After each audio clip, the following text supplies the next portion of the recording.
বর্তমান সময়ের অন্যতম দীর্ঘ রাশিয়া ইউক্রেনের সংঘাতের তীব্রতা দিনে দিনে কমার বদলে যেন বেড়েই চলছে। স্থানীয় সময় মঙ্গলবার ইউক্রেনের সুমি শহরে রুশ ড্রোন হামলায় বেশ কয়েকজন আহত হয়েছেন। ক্ষতিগ্রস্ত হয়েছে বেশ কয়েকটি আবাসিক ভবন ও চিকিৎসা কেন্দ্র। একই সঙ্গে ইউক্রেনের পূর্বাঞ্চলীয় শহর কোস্তিয়ান্তিনিভকা শহরেও হামলা চালিয়েছে রুশ সেনাবাহিনী।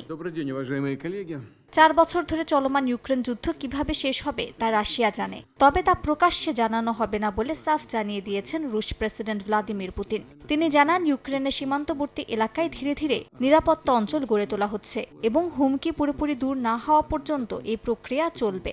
বিশেষ করে কুর্স্ক অঞ্চলের পরিস্থিতিকে কঠিন উল্লেখ করে তিনি বলেন, সীমান্তে বসবাসকারী মানুষের জন্য নিরাপদ পরিবেশ নিশ্চিত করা সরকারের দায়িত্ব। এদিকে রাশিয়ার সেনাপ্রধান দাবি করেছেন, চলতি বছরে ইউক্রেনের 80টি বসতি এবং প্রায় 1700 বর্গ কিলোমিটার এলাকা দখলে নিয়েছে রুশ বাহিনী। লুহান্স অঞ্চলে পূর্ণ নিয়ন্ত্রণের দাবির পাশাপাশি সুমি, খার্কিভ, দোনেৎস্ক ও জাপোরিজ্জিয়া ফ্রন্টে অগ্রগতির কথাও বলা হয়েছে।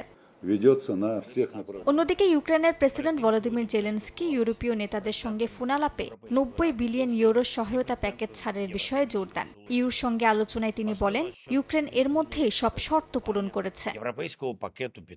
দ্রুজপা পাইপলাইন ইস্যুতেও উত্তেজনা বাড়ছে। ক্রেমলিনের মুখপাত্র দিমিত্রি পেসকভ জানিয়েছেন, ইউক্রেন যদি ব্ল্যাকমেইল বন্ধ করে তাহলে হাঙ্গেরি ও স্লোভাকিয়ায় তেল সরবরাহ পুনরায় শুরু করতে রাশিয়া প্রস্তুত রয়েছে। তবে কিয়েভ বলছে, রুশ হামলায় পাইপলাইন ক্ষতিগ্রস্ত হওয়ায় সরবরাহ বন্ধ হয়েছে, যা এপ্রিলের শেষ নাগাদ পুনরায় চালুর পরিকল্পনা রয়েছে।